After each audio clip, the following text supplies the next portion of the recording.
Tonight we report on how Moses Lake is saving the ice rink and Larson Rec Center, and how a reward is being offered to help with a murder investigation. What's happening in sports, Bob? Ephrata and Quincy are set to butt heads in the annual Battle of the Basin game Friday, and Big Bend Volleyball drops its match at Walla Walla. Let's take a glance at our Weather Center forecast. And we can put those umbrellas away as the shower threat decreases overnight tonight and tomorrow Friday right through the weekend. Oh, does it look nice. Details coming on up. I'm Alan Troop, and we have all this and much more on iFiber One News. From the iFiber One HD studio here in the heart of the Columbia Basin, this is iFiber One News, your #1 source for local news, sports headlines, and our very own Weather Center forecast covering the entire Columbia Basin. This is iFiber One News, and it starts now.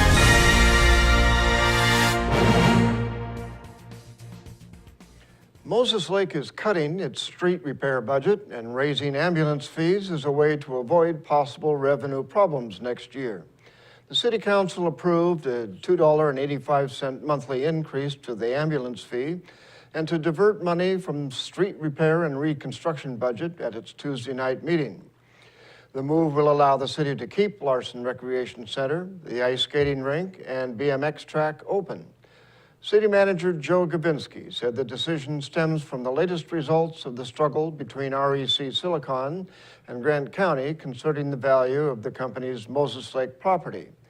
Gavinsky said the city should receive about $1.2 million in property taxes from the company for 2013. The amount will offset the lost $1.3 million in property taxes the city planned to receive this year. The tax revenue was lost after a Grant County Board of Equalization decision decreased the value of the company's property. As we are now in fall, it's time for the Quincy Valley Lions Club's fundraiser. People can pick a pumpkin or make their way through a spooky harvest maze. Reporter Jeff Chu visited the farm near Quincy. Pumpkins dot the field at Becerra Gardens in Quincy, home of the Quincy Valley Lions Club's annual Harvest Maze and Pumpkin Patch. Quincy Valley Lions Club's longest fundraiser features a pumpkin patch where you can pick your child's favorite big orange gourd. Then you can weave through a spooky harvest maze. The maze opens at 10 a.m. Saturday and runs 10 a.m. to 6 p.m. on Saturdays and Sundays through October 26th. Quincy Lions Club members creatively stack large onion bins and hauntingly decorate twists, turns, and dead ends that make it amazingly scary. Proceeds from the event go to the Lions Special Community Service Projects. Cost is $6 per person. From State Route 28 east of Quincy, turn south on Road K Northwest. Drive to the intersection of Road K and Road 9. Turn right on Road 9, and the event's entrance is about a quarter mile on the right. I'm Jeff Chu for iFiber One News. A $3,000 reward is being offered for information on the murder of 82-year-old Ephrata resident Lucille Moore. Both Moore's family and the city of Ephrata are offering the reward for information leading to a conviction. Moore was found dead at her home on Sunset Street on September 8th. City Administrator Wes Craigle said the investigation is ongoing. The city set up a confidential tip line for anyone to privately email police with tips or information related to the homicide. Information can be sent to crimetips@ephrata.org. The city continues to ask anyone with information to contact Ephrata Police by email or by calling them at 509-754-2491. A pit bull was pepper sprayed by Moses Lake Police on Tuesday afternoon after the dog chased a man into his home and tried to attack an officer. According to Moses Lake Police, a man called 911 after two pit bulls were in his yard in the 900 block of South Division Street. The dogs reportedly chased the man into his home. Police found the dogs swimming in the lake when one of the dogs reached shore and started sprinting in the officer's direction. The dog continued to charge at the officer and was then pepper sprayed when the dog was close. Extra officers were called in and the dogs were eventually captured and taken to the animal shelter. And now we take a look at people being sought by law enforcement. This is Sheriff Tom Jones with the Grant County Sheriff's Office. Each of the people you see here have a warrant for their arrest. If you see any of these people, we ask you do not attempt to detain or apprehend them, but call us at 509-762-1160 or send us an email at crimetips@co.grant.wa.us. If the person is presenting a danger, call 911. With your help, we can bring these people to justice and make our community safer. We'll be right back after this. Are you looking to improve your or your child's smile? At Casciati Orthodontics, we make it our mission to make braces more affordable and fun. Our business has proudly served the Columbia Basin for over 20 years, and our new conveniently located state-of-the-art facility offers a relaxing environment full of fun activities for the kids. We accept all types of insurance and have convenient payment plans available. Give us a call for a complimentary evaluation, no referral needed, or check us out on the web and make an appointment online. At Moses Lake Community Health Center, we have had the privilege to serve the local communities since 1978. What I like about working at this clinic more than any other clinic that I've worked at is the patient care. With the patient care team that we've assembled, it allows us to take care of as many facets of the patient and their family's needs. Please take the opportunity to experience the high-quality care provided at our clinics.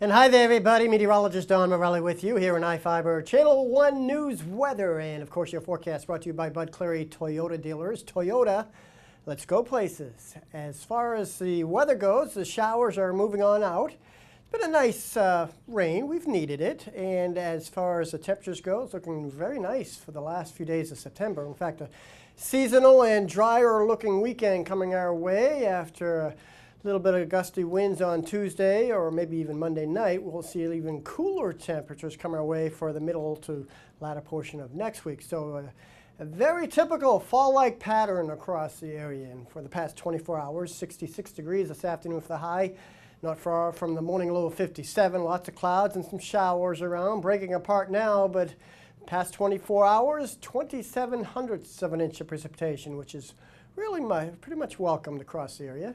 25 hundredths of an inch, not too much lower in Moses Lake, at least with the water department there. 67 and 57 the extremes, and look at where the seasonal should be, 74 and 43. And we'll be more seasonal with the daytime highs the next couple of days. The lows in the lower 40s, not coming for a few more days, it looks like. One of the reasons is the dew point's up there, 52 degrees, but that's going to be subsiding a bit overnight tonight. Wouldn't be surprised to see a little patch of fog or two here or there, but it'll be brief, and looking for, again, clearing conditions to take place overnight tonight. Still some showers in the area for the evening hours at least. Going through the evening, you can see just a few showers around, but overnight things generally clearing on out. But with the clearing skies and the little moisture on the ground, we might see a little patch of fog to wake up to. During the day Friday, afternoon pop-up showers possible, but generally over the mountains and to the north. Here in the Columbia Basin, I think we'll just see a few puffy clouds. And on Saturday, even a more significant puffy clouds the further east you go. But we will be seeing a little drying trend, as I mentioned, through the weekend and sliding through much of the early portion of the work week. Specifically for the state, tomorrow we're looking for, again, some showers, mainly west of the Cascades. You saw the forecast of a few pop-up showers, mainly just to our west in the mountains up to our north. Inland northwest, mostly sunny to partly cloudy skies. All of us should see puffy afternoon clouds regardless, and one or two could actually drop a sprinkle, but nothing significant. But generally we're looking for temperatures in the lower to mid-70s, just where we should be this time of the year. So again, not too bad to end the work week, and as we slide into the weekend, drying out, very fall-like is the headlines, and mild temperatures. A cold front comes through on Monday, that's why we increase the winds, and getting even cooler as we slide out of the work week next week, if not by midweek next week. Well, of course, keep it here. Sports is coming up next. Toyota wants to know, how do you celebrate summer? We go fishing. We like to hike. We love camping, mountain biking, as often as possible. No matter the activity, there's a Toyota perfect to take you there. From that favorite fishing spot, camping area, or just a great summer drive, including Tundra. Now offered with reduced APR financing or an amazing lease. For details, see any of your Inland Empire Toyota dealers today and enjoy your summer to the fullest. Toyota, let's go places.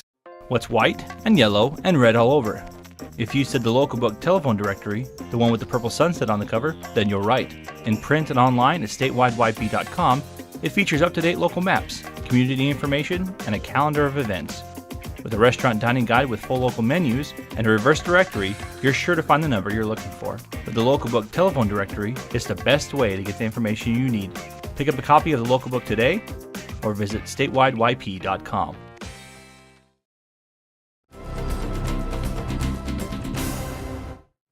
If Rada heads to Quincy for the much-anticipated Battle of the Basin football game Friday, it's a crucial contest for the number 9 ranked Tigers as they try to keep pace with number 3 Ellensburg and number 4 Prosser atop the CWAC standings. Reporter Sean Wells has the story. Ephrata looks to keep their winning streak alive as they head to Quincy for the Battle of the Basin. The Tigers will have a different look in this year's game as head coach Jay Mills is unable to coach while recovering from surgery. Interim head coach David Temple is keeping the Tigers focused as they prepare for what's always a tough battle with Quincy. We like our chances this weekend. We like our speed. We know that's going to be a tough contest. Anytime you got a rivalry game, it's going to definitely be heated on both sides, and records go out the window, and the guys are just going to play hard. So we're looking forward to a great game. Ephrata hopes Coach Mills will be back on the Tigers sideline as early as next week. He's doing well. I went and saw him a couple of times. I saw him yesterday. He's in great spirits, itching to get out. Itching to join us again. So he's chomping at the bit. And he even called me today with some suggestions of what we should do this weekend. So he's definitely feeling better. Currently ranked 9th in the state for 2A, the Tigers are happy with where they're at, but are staying humble. It's definitely exciting. It's been a long time since Ephrata football has been ranked, but we know that's totally subjective by sports writers, and we just want to go out and let our play on the field do all the talking. So, For iFiber One News, Sean Wells. Big Bend volleyball dropped a 3-set match on the road in Walla Walla last night. The Lady Vikings got off to a slow start and a 25-9 loss in Game 1, but Big Bend made the Wolves earn the next two, 25-19 and 25-18. The loss puts the Lady Vikings at 0-2 in NWAC East Region play and 10-9 overall. Big Bend is back on the court Saturday for a home match with Yakima Valley. Well, the Mariners blew another opportunity to narrow the gap in the pennant race with a 1-0 loss at Toronto last night. The M's goose is all but cooked as the team dropped its 5th straight to fall 3 games back in the wild card race. And with only 4 games left in the regular season, the Mariners have to win out and have the Royals or A's lose all 4 to make it in. Seattle wasted a tremendous effort by Taiwan Walker, who tossed 8 innings of 4-hit ball, allowing 1 run and fanning 6. And what was once considered the strength of the team has now become the Achilles heel, as the Mariners pitching staff has given up 43 runs off 58 hits during the skid. Well, if you're unable to make the Battle of the Basin football game Friday in Quincy, be sure and set your dial on Channel 1. iFiber Communications will be broadcasting the game live at 7 p.m. Another key battle for CWAC supremacy takes place in Othello, where the Huskies host number 3 Ellensburg. We'll be right back after this.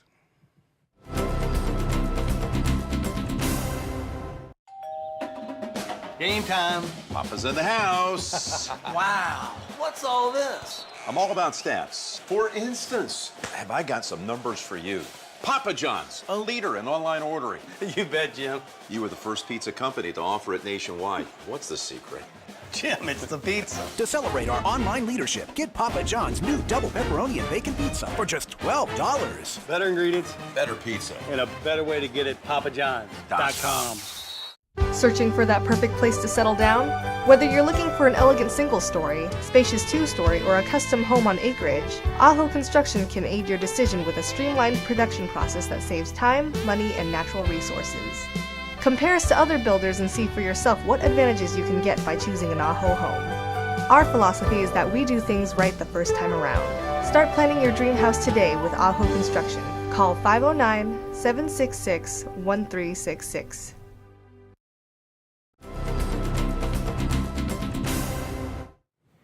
Our spotlight story tonight is about how the new executive director is doing at the Port of Moses Lake. Reporter Jeff Chu spoke with Jeff Bishop about his new job and upcoming projects. Jeff Bishop is taking over the executive director's post at the Port of Moses Lake during a time of great industrial expansion. Work began Wednesday on utilities infrastructure for the $8 million, 65,000 square foot hangar where Aerotech will test commercial Mitsubishi regional jets. The port was recently granted a State Community Economic Revitalization Board loan of $500,000 for water, power, and sewer utilities leading to the new hangar. Bishop said the Aerotech hangar will have a design like no other. If you look at most of the hangars that you'll see here at Grant County International Airport, they're all one dimension, they're like big boxes. It's designed to be able to handle the nose in one end and the tail in the other, and the tail is much higher and oddly shaped. So it'll be a unique structure when it's built, and it's very efficient, so there's not a lot of wasted space in it. So that was the thing that struck me about it. And while the initial customer is the Mitsubishi regional jet, the design of the hangar is so that they can look at other aircraft in there as well. So Boeing would be able to use the facility in addition to Mitsubishi. In addition to the first privately funded hangar built at Grant County International Airport, several other industrial expansion projects at the port facilities are underway. Aviation Technical Services is building an aircraft tail dock on the port hangar it uses for aviation maintenance. The dock will include a retractable hangar that can expand to accommodate a large aircraft. Other projects include the parking lot and facilities upgrade at the Genie Hydraulic Lifts plant. FedEx Ground Delivery Services is also expanding. Bishop pointed to a project underway at Boeing's port facility where a Boeing 787 is now being retrofitted for the Museum of Flight in Seattle. Bishop hopes to bring more industry to the port. Well, there's no question this whole facility is underutilized, but that's also one of our strengths. One of the key attractions for Mitsubishi was the fact that the airspace is relatively uncomplicated here, and that will be a cornerstone of one of our marketing efforts for the airport. Bishop said he believes he's a good fit for the Port of Moses Lake. He said he has a great deal of experience in economic development as well as industrial and real estate management. Bishop worked in the Maritime Industrial and Fishing Port of Coos Bay as executive director for 7 years. At the Port of Pasco, he worked with the director there managing the Tri-Cities Airport. The new port executive director said he looks forward to marketing the Port of Moses Lake and Grant County International Airport. The aerospace industry is growing. It's one of the few industries globally that is solidly growing. We're going to continue to work on trying to capitalize on that. And it provides certain advantages to aerospace companies that they just can't find in other locations. I'm Jeff Chu for iFiber One News. And we'll be right back after this.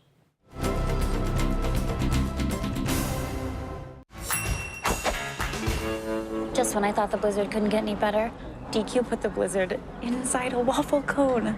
This is mind-blowing. So when DQ asked me how I would tell the world, I said...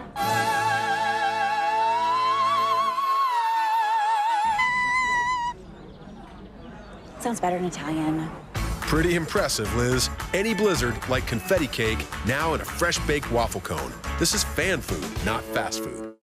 Bud Clary Ford Honda is proud to be an automotive leader in our area. Since opening our doors over 54 years ago, we have kept a firm commitment to our customers. We offer a wide selection of vehicles and hope to make the car buying experience as quick and hassle-free as possible. You can trust that we will get you into the car or truck of your dreams. Bud Cleary has an experienced and reliable service and parts department that is open extra hours to help fit our customers' hectic schedules. Come for a test drive today at 1200 South Pioneer Way. We are a proud supporter of Columbia Basin Athletics.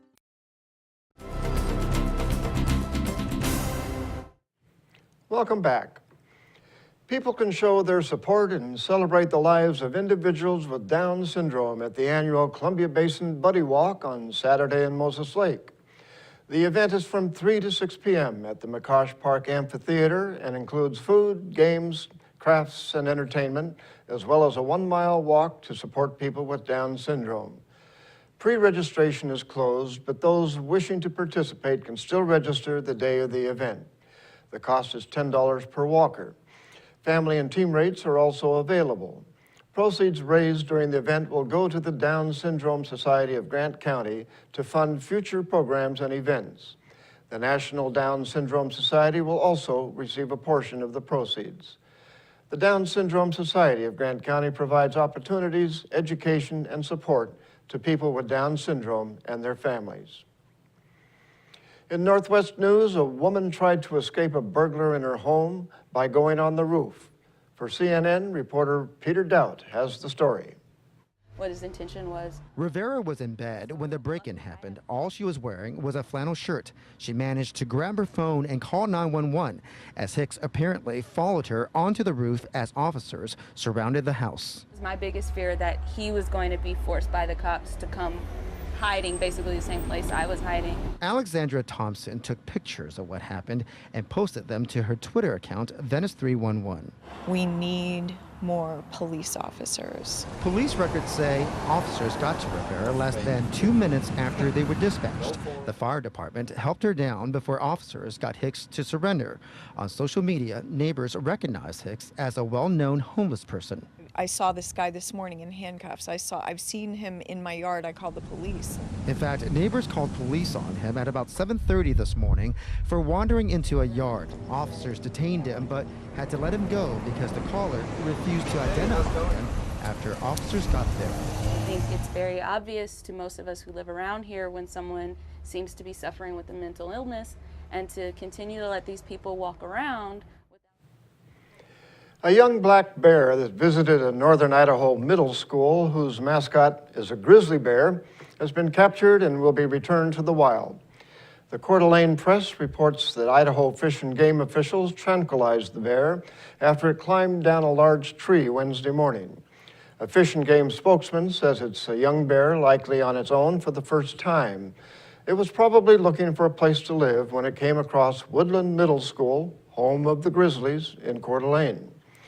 The bear is being released in a remote area. School resource officer Tom Sparks says school continued as usual, but lunch was held inside. 35,000 pounds of chicken rots in a truck after a kidnapping plot goes bad. Officials in Montana say a man driving a tractor trailer carrying $80,000 worth of frozen chicken wouldn't finish the drop-off until he got some money. For CNN, Parker Collins has more on the botched delivery. It doesn't seem like it was really well planned out. It's not a typical kidnapping. The driver came from Nampa, Idaho, making a delivery for Dixie River Freight. Missoula County Sheriff's spokeswoman, Paige Pavlone, says the truck was reported stolen about a month ago. This is pretty unusual. It's just a huge, not only is it disgusting, but it's a huge waste of food and resources. And this is a huge felony theft case right now. Now the health department has to figure out a way to get the rotten meat to the landfill. They're working with Dixie River Freight's insurance company. It looks like the best plan now is to wrap and plug up the tractor trailer and take the chicken to the dump in its original casing. You want to get rid of that potential for there to be pests flying around and disease vectors, the flies. But in and of itself, it's not a hazardous material. The other question is what to do with the truck. It's hard to toss something worth tens of thousands of dollars in the garbage, but it will take a lot of work to get it back in working order, even if it's not used for food anymore. The decision is up to the insurance company. I don't think, it'll be up to them whether they want to bury the whole truck, but I don't think that's what they're planning to do. It's like the plot of a bad crime movie. And that's going to do it for us here at I-501 News. We want to thank you for watching, and we'll see you again tomorrow.